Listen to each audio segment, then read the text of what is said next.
नमस्कार दोस्तों, कैसे हैं आप लोग। आई होप कि आप सब अच्छे होंगे और आपकी तैयारी भी अच्छी चल रही होगी। अब आपके बोर्ड परीक्षा का समय बहुत कम शेष रह गया, तो इस समय को देखते हुए हमने आपकी तैयारी को और बेहतर कराने के लिए आपके लिए एक चैनल बनाया गया जिसका नाम है स्टडी प्लेटफॉर्म। तो अगर अपनी तैयारी को और बेहतर करना चाहते हैं तो हमारे चैनल को सब्सक्राइब करके इस चैनल से जुड़ जाइए। तो चलिए दोस्तों, आज के इस वीडियो में हम लोग पढ़ने वाले हिंदी के कुछ महत्वपूर्ण ऑब्जेक्टिव प्रश्नों को, जो आपकी एग्जाम की दृष्टि से काफ़ी इंपॉर्टेंट है। तो वीडियो को बिना स्किप के वीडियो को लास्ट देखेगा, और अगर वीडियो पसंद हो तो वीडियो को लाइक कर दीजिएगा। तो चलिए, हमारा सबसे पहला प्रश्न है कि भारत में बेरोजगारी का मुख्य कारण क्या है। तो भारत में बेरोजगारी का मुख्य कारण क्या है, तो हमारा राइट ऑप्शन ये हो जाएगा जाति प्रथा है, जो भारत में बेरोजगारी का एक मुख्य कारण है। तो चलिए, हमारा अगला प्रश्न है कि शुद्ध शब्द कौन सा है। अभिलाषा इसमें जो लिखा गया है उस शुद्ध शब्द कौन सा है, तो हमारा राइट ऑप्शन ए हो जाएगा। जो ए में लिखा हुआ है अभिलाषा, वो बिल्कुल सही लिखा हुआ है। तो चलिए, हमारा अगला प्रश्न है कि घनानंद कवि हैं। तो घनानंद किस समय के कवि हैं, तो राइट ऑप्शन ए हो जाएगा रीति मुक्त कवि है घनानंद।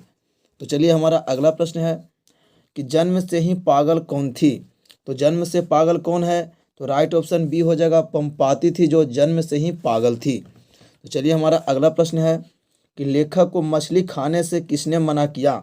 तो लेखक को मछली खाने से किसने मना किया था, तो राइट ऑप्शन बी हो जाएगा माँ ने लेखक को मना किया था मछली को खाने के लिए।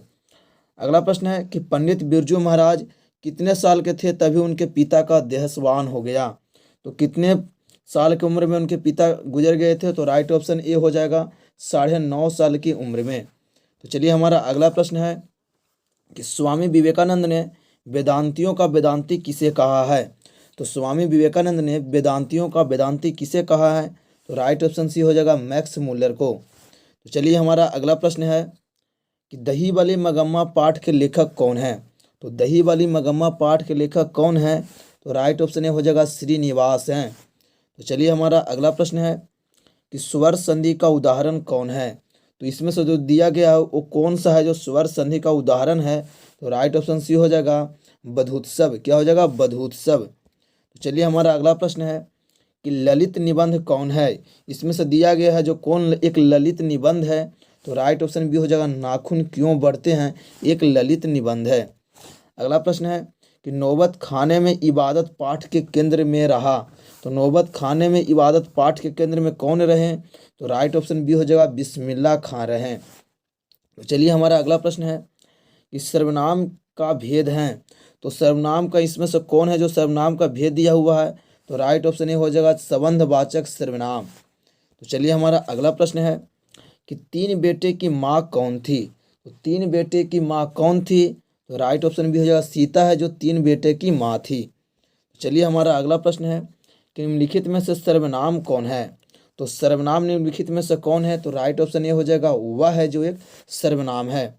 तो चलिए, हमारा अगला प्रश्न है कि रमधारी सिंह दिनकर रचित पाठ कौन सा है।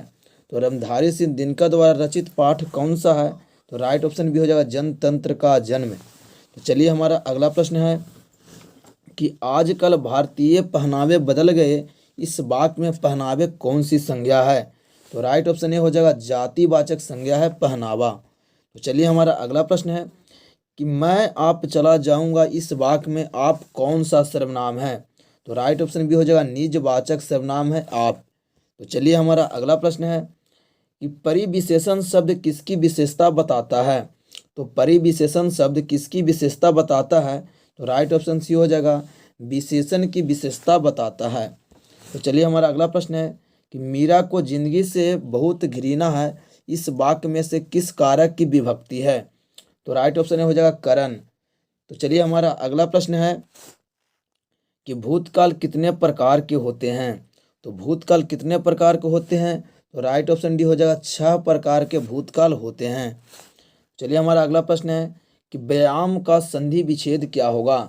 तो व्यायाम का संधि विच्छेद क्या होगा, तो राइट ऑप्शन बी हो जाएगा बी प्लस आयाम। क्या हो जाएगा, वी प्लस आयाम। अगला प्रश्न है कि नीरव का संधि विच्छेद क्या है। तो नीरव का संधि विच्छेद हो जाएगा ऑप्शन बी, इसका सही जवाब हो जाएगा निह जोड़ रव।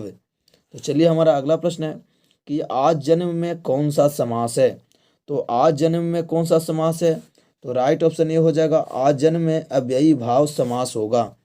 तो चलिए, हमारा अगला प्रश्न है कि जन्म मरण में कौन सा समास है। तो जन्म मरण में कौन सा समास है, तो राइट ऑप्शन ए हो जाएगा द्वंद्व समास। तो चलिए हमारा अगला प्रश्न है कि निस्तेज में कौन सा उपसर्ग है। तो निस्तेज में कौन सा उपसर्ग हो जाएगा, राइट ऑप्शन सी हो जाएगा निस है जो इसमें उपसर्ग हो जाएगा। तो आशा करता हूं दोस्तों कि इन सारे प्रश्नों को आप लोग याद कर लिए होंगे, क्योंकि ये प्रश्न आपके बोर्ड के एग्जाम की दृष्टि से काफ़ी इंपॉर्टेंट है। तो अगर वीडियो पसंद है तो वीडियो को लाइक कर दीजिए, चैनल को अभी तक सब्सक्राइब नहीं किया तो चैनल को भी सब्सक्राइब कर लीजिए। चलिए दोस्तों, मिलता है अगली वीडियो, तब तक के लिए जय हिंद जय भारत।